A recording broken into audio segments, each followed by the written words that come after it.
Riah Phiyega, the appointment that broke the South African police. In 2012, South Africa witnessed history. Riah Phiyega became the country's first female national police commissioner. She was hailed as a symbol of progress. But her appointment would soon turn into one of the most controversial moves in the history of the South African police service.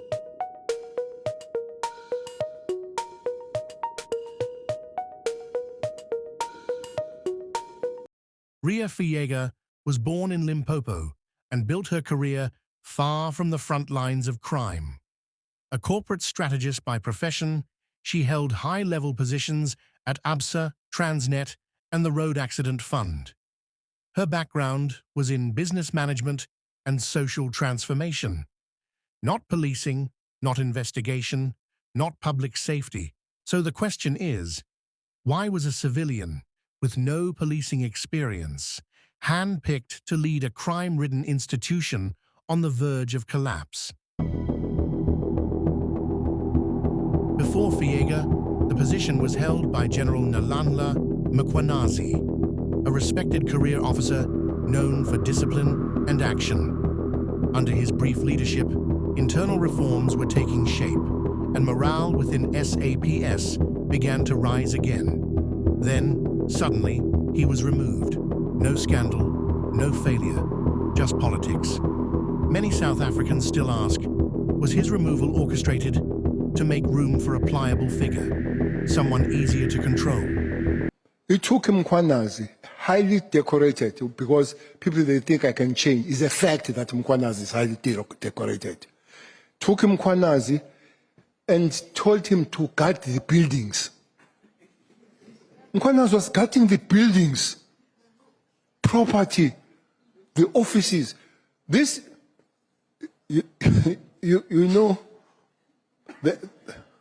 there is a competition of the special forces that usually takes place at a place called Dubai.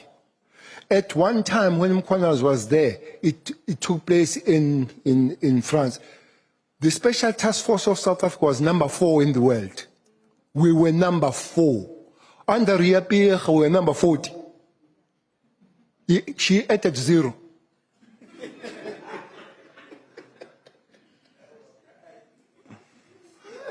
I'm trying to be serious here. You're making it I'm serious. I'm serious. We're number 40. Last time there, I was invited. I was invited to go and receive the award for them. I think they were number 14. I said I can't receive the number 14 award, but in France I did go and I received the number 4 in the world. In the world. This is so. That thing. A number of career policemen have lamented the fact that they have to now submit under someone who perhaps is great at administration and was great in her previous capacity, but is not a police officer who knows what happens with rank and file. So do you think that you are best utilized in that role, number one? And number two, are you saying unequivocally that you have no issues or agenda with Commissioner Riah Phiyega? You know, what I want to make it clear that everyone needs to understand is that mostly in the organization, such as the SAPS, you work until you reach the age of 60. That's where you retire.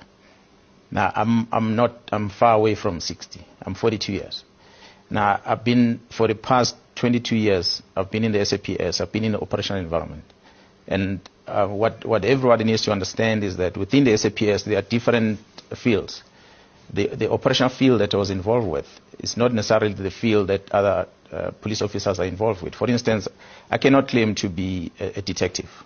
Riah Phiyega was personally appointed by President Jacob Zuma, a leader already facing questions about corruption and state capture. Was her appointment a strategy to dismantle what was left of an independent police service? Because the timing was no coincidence. Months later, the Marikana tragedy unfolded. 34 miners shot dead by police under her command.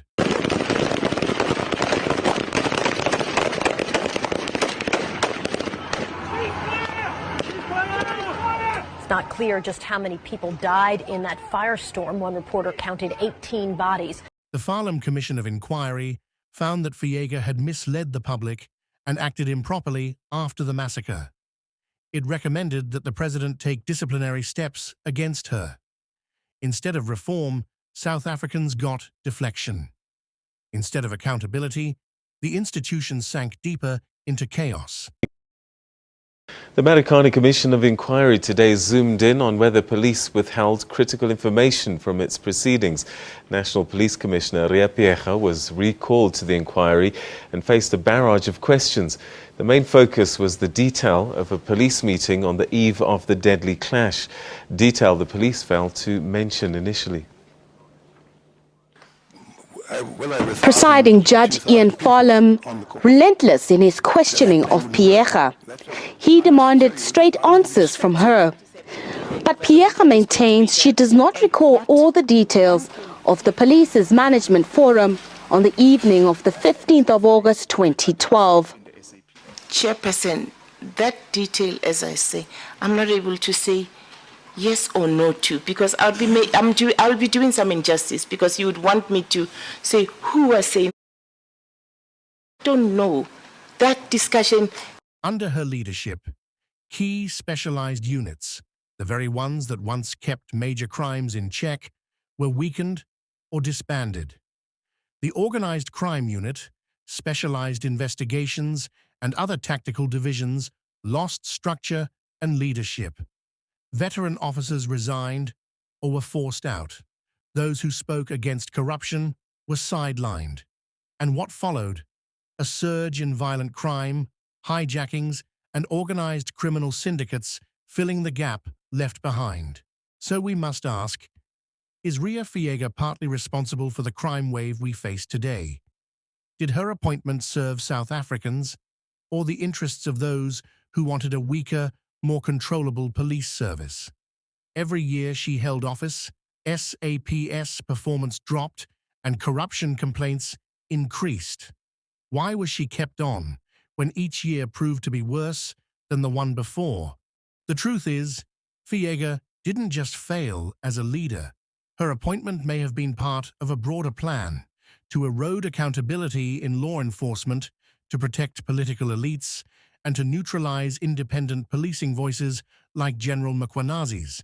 Today, our nation still suffers the consequences: rising violent crime, collapsing detective divisions, and public mistrust that runs deep.